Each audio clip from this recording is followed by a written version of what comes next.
Hello everyone and welcome back to UGC NET mentor. I hope you are doing well guys. आज की इस video में हम analysis करेंगे 14 जून को हुए फर्स्ट शिफ्ट वाले एग्जाम का। और मैं गाइस आपको पहले बता दूं कि यहाँ पर जो हम एनालिसिस करेंगे ये स्टूडेंट्स ने मुझे कन्वे किया है कि जो भी एग्जाम में आया था, बिकॉज आपको पता है कि ऑनलाइन एग्जाम चल रहा है, तो ऐसे में जो स्टूडेंट्स को याद रहे टॉपिक, जो क्वेश्चंस याद रहे, उन्होंने मुझे कन्वे कर दिए। मैंने इस वीडियो में उनको डाला है। अगर आपका आज एग्जाम था तो आप कमेंट करके बता सकते हो कि और किस तरह के क्वेश्चन एग्जाम में पूछे गए थे। तो चलिए गाइस आगे बढ़ते हैं। इससे पहले अभी तक आपने चैनल को सब्सक्राइब नहीं किया है, सो मेक श्योर आप इस चैनल को सब्सक्राइब कर लें ताकि आपको अपकमिंग वीडियोस के सभी नोटिफिकेशन मिलते रहें। चलिए गाइस कंटिन्यू करते हैं। सो गाइस क्वेश्चन पूछा हुआ था simple interest and compound interest के ऊपर, और मैथ के अंदर एक क्वेश्चन था एवरेज के ऊपर। और इन दो टॉपिक के अलावा एक क्वेश्चन पूछा हुआ था जो कि टाइम एंड डिस्टेंस के ऊपर क्वेश्चन था कि एक कार को या एक व्हीकल को पहुंचने में 3 घंटे टाइम लगता है, और ऐसे कुछ करके भी क्वेश्चन था। एग्जैक्ट क्वेश्चन याद नहीं बिकॉज आपको पता है कि एग्जाम ऑनलाइन चल रहे हैं, तो टाइम एंड डिस्टेंस के ऊपर भी मैथ के अंदर से क्वेश्चन पूछे गए हैं। इसके अलावा गाइज अगर हम बात करें तो पेपर 1 में F test, T test and chi square test से रिलेटेड क्वेश्चन था। और गाइज ये टेस्ट क्या होते हैं अगर आपको नहीं पता है, नहीं जानते हो, तो मैंने इसके ऊपर ऑलरेडी एक वीडियो लेक्चर लिया हुआ है जो कि यूट्यूब पर ही अवेलेबल है। अगर आप इस लेक्चर को देख लेंगे तो यहाँ पे आपका जेड टेस्ट हो गया, टी टेस्ट हो गया, इसके अलावा काई स्क्वायर टेस्ट हो गया, इसके अलावा अनोवा टेस्ट हो गया।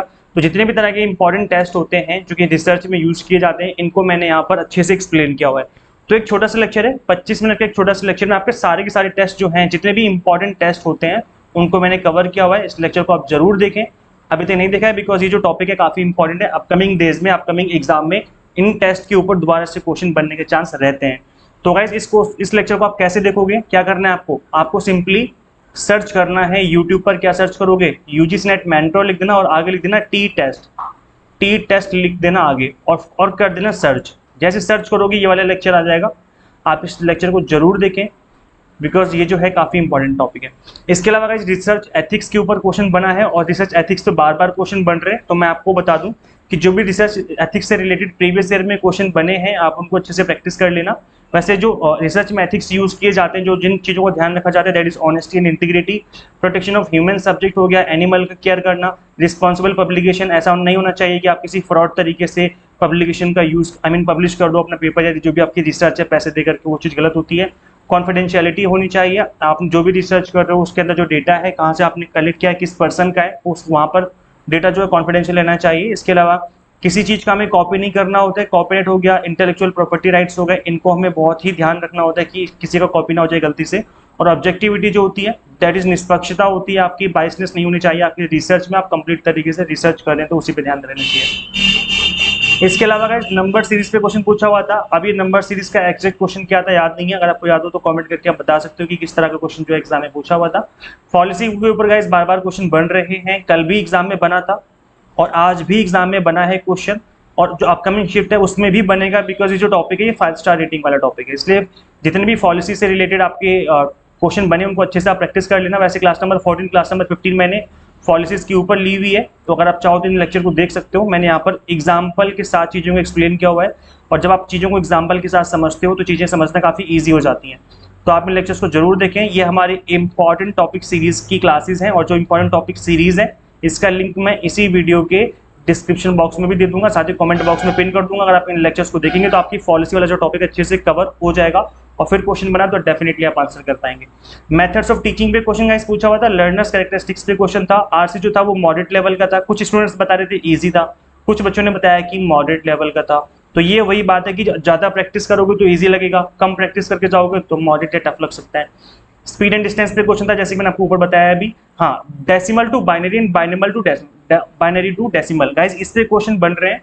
कल भी क्वेश्चन बना था, कल स्टेटमेंट के फॉर्म में पूछा हुआ था कन्वर्जन, और आज आई थिंक डायरेक्ट क्वेश्चन पूछा हुआ है इसके ऊपर। तो अगर आपको कन्वर्ट करना नहीं आता है तो मैं आपको अपनी ये वाली क्लास रिकमेंड करूंगा, जिसमें मैंने बाइनरी से डेसिमल में कन्वर्ट करना और डेसिमल से बाइनरी में कन्वर्ट करना सिखाया हुआ है। एक 15 मिनट की छोटी सी क्लास में आप दोनों चीजें अच्छे से सीख जाओगे, और क्योंकि ये इंपॉर्टेंट टॉपिक है, बार बार क्वेश्चन बन रहे हैं, तो हो सकता है कि अपकमिंग शिफ्ट में आपके एग्जाम में भी क्वेश्चन बन जाए। तो आप जरूर देखें, जरूर देख लें इस लेक्चर को। और वैसे तो मैं इसका लिंक दे दूंगा इस वीडियो के डिस्क्रिप्शन बॉक्स में, अदरवाइज आप सर्च करना यूजीसी नेट मेंटर और आगे लिख देना नंबर सिस्टम। क्या लिखोगे? नंबर सिस्टम ऐसे लिख देना, फिर लिख देना डेसिमल या लिख देना बाइनरी, ऐसे लिख के सर्च कर देना तो भी आ जाएगा। तो उस लेक्चर को आप जरूर देखें। इसके अलावा टाइप्स ऑफ रिसर्च पे क्वेश्चन पूछा हुआ था गाइस, आपका क्वेश्चन था हाइपोथेसिस के ऊपर, ये क्वेश्चन बार बार बन रहे हैं। इसके अलावा क्वेश्चन था types of communication and barriers of communication. Barrier of communication एक 5 स्टार रेटिंग वाला टॉपिक है, एवरग्रीन टॉपिक है, आप इसको जरूर करके जाएं और अच्छे से प्रैक्टिस करें। इससे रिलेटेड जितने भी क्वेश्चन है प्रीवियस ईयर में पूछे गए हैं उनको भी आप अच्छे से कवर करें।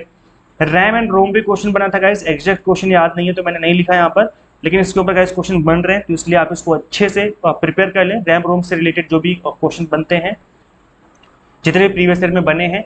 इसके अलावा मेलवेयर पे क्वेश्चन था, फ्रीवेयर एंड शेयरवेयर पे क्वेश्चन था, एग्जैक्ट क्वेश्चन याद नहीं है बच्चों को तो टॉपिक बता दिया है मैं। वैसे मैं बता दूं कि मैंने कंप्यूटर वायरस कितने तरह के होते हैं और किस तरीके से जो है हमारे कंप्यूटर इन्फेक्ट हो जाता है, मेलवेयर क्या होता है, उसकी टाइप्स कितनी होती हैं, इसको ऑलरेडी मैंने इस पे क्लास ली हुई, छोटी सी क्लास में आपके वायरस और मेलवेयर दोनों अच्छे से कवर हो जाएंगे। तो इस क्लास को आप देख लेना, अगर नहीं देखा है तो ये क्लास कहाँ मिलेगी आपको, ये क्लास मिलेगी आपको यूट्यूब पर। सिंपली सर्च करेंगे आप यूजीसी नेट मेंटर, आगे लिख देना वायरस, ऐसे लिख करके सर्च करोगे तो ये वाली वीडियो आ जाएगी। तो इसको आप जरूर देखें, डेफिनेटली इससे आपको एडवांटेज मिलेगा। कितने तरह के वायरस होते हैं उनको सबको मैंने अच्छे से कवर किया हुआ इस टॉपिक के, इस क्लास के अंदर। इसके अलावा नेशनल एजुकेशन पॉलिसी 2020 पे क्वेश्चन पूछा हुआ था, प्रोटोकॉल पे क्वेश्चन था, एग्जैक्ट प्रोटोकॉल याद नहीं है बिकॉज बहुत सारे प्रोटोकॉल आपको पता है कि पेरिस एग्रीमेंट है, आपका मॉनिटर प्रोटोकॉल है, सबमिट है, बहुत सारे अलग अलग तरीके से जो है प्रोटोकॉल बने हुए हैं। तो आप जितने भी प्रोटोकॉल है उनको अच्छे से कवर करके जाएं। एसडीजी पे क्वेश्चन पूछा हुआ था, एसडीजी की जो फुल फॉर्म होती है that is sustainable development goals, और इसके अंदर टोटल कितने गोल्स हैं आप मुझे कमेंट करके बताएं। एसडीजी को कब बनाया गया और कब तक अचीव करना है, आप लोग मुझे ये 3 चीजें कमेंट करके जरूर बताएं। अभी कमेंट कर दो कितने गोल्स हैं एसडीजी के अंदर, कितने गोल्स की बात कही गई है, फटाफट से कमेंट करके बताओ अगर आपको पता है तो, इसी तरीके से आपकी रिवीजन हो जाएगी। इसके अलावा गाइस नॉइस पॉल्यूशन के ऊपर जो है क्वेश्चन पूछा हुआ था। अब जो नॉइस पॉल्यूशन है एग्जैक्ट क्वेश्चन याद नहीं है, बट मैं आपको बता दूं कि WHO के अकॉर्डिंग इन्होंने जो बताया कि हर एक साउंड जो है वो नॉइस नहीं होता है, ऐसा बोला गया है।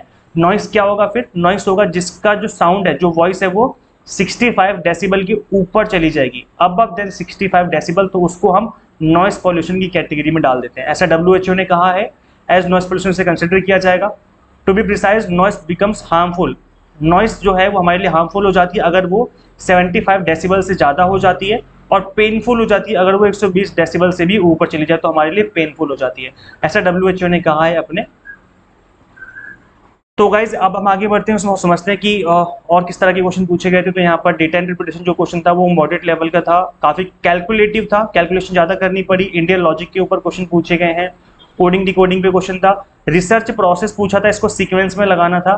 तो गाइज ये देखो जितने भी रिसर्च सीक्वेंस से रिलेटेड क्वेश्चन बनते हैं काफ़ी इजी होते हैं, आई थिंक आपका हो गया होगा। सबसे पहला काम होता है प्रॉब्लम को आइडेंटिफाई करना, आइडेंटिफाइंग प्रॉब्लम, या कई बार होता है कि प्रॉब्लम का जो क्वेश्चन है उसको फॉर्मुलेट करना, फॉर्मुलेटिंग अ क्वेश्चन, वो भी आपका पहला स्टेप ही होता है। फिर रिव्यू करना लिटरेचर को, कंसेप्चुअल फ्रेमवर्क बनाना, रिजल्ट निकालना, डिस्कशन करना, ये मेन 5 स्टेप्स होते हैं। जिसमें जनरल एक रिसर्च की बात कर रहा हूँ, वैसे स्पेसिफिक रिसर्च में ज़्यादा भी हो सकते हैं। अगर हम बात करें एक स्पेसिफिक रिसर्च की रिलेटेड, तो यहाँ पर सबसे पहला होता है आइडेंटिफाई दी प्रॉब्लम, प्रॉब्लम को आइडेंटिफाई करना है, या फिर फॉर्मुलेशन ऑफ अ क्वेश्चन, है ना, फॉर्मुलेशन ऑफ ए क्वेश्चन, जो प्रॉब्लम हम ढूंढने जा रहे हैं उस क्वेश्चन को फॉर्मुलेट करना, ये भी आपका पहला स्टेप ही कहलाता है। देन डेवलप करना है रिसर्च प्लान, फिर कंडक्ट करना रिसर्च, फिर एनालाइज करना, रिपोर्ट फाइंडिंग निकालना, देन एक्शन लेना। तो ये गाइस है आपकी एक जनरल रिसर्च के एक स्टेप्स हो सकते हैं। इसके अलावा गाइस देखो जो बच्चे बता रहे हैं ओवरऑल जो पेपर था वो कंसेप्चुअल बेस्ड था, मॉडरेट लेवल का था। स्टूडेंट ये बता रहे हैं कि पेपर 1 जो था वो इजी टू मॉडरेट था, हो गया था, लेकिन जो पेपर 2 था वो थोड़ा सा कंसेप्चुअल बेस्ड था, ज़्यादा एनालिटिकल बेस्ड था, और मैच दी फॉलोइंग के क्वेश्चन बहुत सारे डाले हुए थे, असर्शन रीजन बेस्ड क्वेश्चन डाले हुए थे, स्टेटमेंट वाइज जो क्वेश्चन पूछे जाते हैं वो क्वेश्चन डाले हुए थे। तो पेपर काफ़ी लेंथी बन रहा है। अगर हम बात करें स्पेशली पेपर 2 की, और रीडिंग कॉम्प्रिहेंशन की प्रैक्टिस आपको कर लेनी चाहिए जाने से पहले, और साथ ही आप डेटा इंटरप्रिटेशन की प्रैक्टिस भी अच्छे से करके जाएं। अब गाइस देखो अगर आप तैयारी करते हो 1 महीने 2 महीने 3 महीने, तो ऐसे में काफ़ी मुश्किल हो जाता है एग्जाम को क्रैक करना। एग्जाम को अगर आपने फर्स्ट अटेम्प्ट में क्रैक करना चाहते हो तो आप कम से कम मिनिमम 5 से 6 महीने अच्छे से प्रिपेयर करो, बिकॉज सिलेबस काफ़ी लेंथी होता है। पेपर 1 पेपर 2 मिला के टोटल 20 यूनिट्स बन जाते हैं, तो मिनिमम 3 महीने तो आपको लग जाएंगे थ्योरी पार्ट को कवर करने में, फिर आपको मिनिमम 1 से 2 महीने लग जाएंगे प्रॉपर तरीके से रिवीजन करने में, और रिवीजन ही आपका एग्जाम क्रैक करवाती है। तो रिवीजन प्रॉपर तरीके से करने के बाद आपको प्रैक्टिस करनी है प्रीवियस ईयर क्वेश्चन की। तो थ्योरी पढ़ लो, रिवीजन कर लो और प्रैक्टिस कर लो प्रीवियस ईयर की क्वेश्चन की। गाइज मैं आपको गारंटी देता हूँ कि आपको पास होने से कोई नहीं रोक सकता। तो गाइज ये काम आपको स्टार्टिंग से करने होते हैं। आप स्टार्टिंग में एग्जाम से पहले आपकी नींद खुलती है, एक दो महीने सोचते हो कि पढ़ लेंगे तो एग्जाम क्रैक हो जाएगा, फिर एग्जाम क्रैक करना मुश्किल हो जाता है। इसलिए विदाउट डिले किए हुए अभी से स्टार्ट करो अपनी प्रिपरेशन। अगर आपका एग्जाम ऑलरेडी हो गया है तो अगर आपको लगता है कि एग्जाम क्रैक नहीं हो पाएगा तो आप अभी से पढ़ना स्टार्ट करो, गैप कर लो एक दो दिन का, 4 दिन का, उसके बाद आप अभी से पढ़ना स्टार्ट करो। स्टार्टिंग से करोगे तो डेफिनेटली आपको इससे जो आपकी तैयारी है काफी अच्छे से हो जाएगी। तो यहाँ पे हम आपको अपने प्लेटफॉर्म पर paper 1 commerce and management and political science की तैयारी करवा रहे हैं। दिसंबर 2023 के स्पेशल सेशन के लिए हम आपको कोर्स यहाँ पे अवेलेबल करवा रहे हैं। सिंपली आपको गूगल प्ले स्टोर से UGC NET mentor app install करनी है। अगर आप iOS यूजर हो तो उसका लिंक भी इसी वीडियो के description box and comment box में देखने को मिल जाएगा। कंप्लीट थ्योरी लेक्चर्स होंगे, completely NTA question answering pattern theory को कवर किया हुआ है। हमने 100+ मॉक टेस्ट दिए हुए हैं प्रैक्टिस करने के लिए आपके कोर्स के अंदर, प्लस इसके अंदर आपको पीडीएफ नोट्स मिलेंगे जिनको डाउनलोड करके आप मल्टीपल टाइम रिवीजन कर सकते हो। तो कंप्लीट कंटेंट रहेगा, आपको इधर उधर जाने की जरूरत नहीं पड़ेगी, एक सिंगल जगह पे आप कंप्लीट अपनी प्रिपरेशन कर सकते हो। तो फटाफट से ऐप इंस्टॉल करके अपनी जो तैयारी है वो स्टार्ट कर लीजिए। इसके अलावा अगर गाइस अगर आपका एग्जाम भी होना बाकी है, पेपर 1 का भी होने वाला है 2-4 दिन में, तो आप क्विक रिवीजन के लिए इंपॉर्टेंट टॉपिक सीरीज को फॉलो कर सकते हो। ये यूट्यूब पर अवेलेबल है सीरीज, इसका लिंक मैं दे दूंगा इसी वीडियो के डिस्क्रिप्शन बॉक्स और कमेंट बॉक्स में। इसमें मैंने पेपर 1 के ऑल 10 यूनिट्स के जितने भी इंपॉर्टेंट टॉपिक होते हैं उनको मैंने कवर किया हुआ है। कुछ 20 से 25 लेक्चर होंगे, अगर आप इनको देखोगे तो आपकी क्विक रिवीजन हो जाएगी एग्जाम से पहले। तो आप इसको जरूर फॉलो करें, डेफिनेटली इससे आपको एडवांटेज मिलेगा। So guys thank you so much for watching this video, share this video with all NET aspirants and subscribe for UGC update and assistant professor job updates. Guys मिलते हैं फिर next video में। Till then keep watching UGC NET mentor. Thank you so much.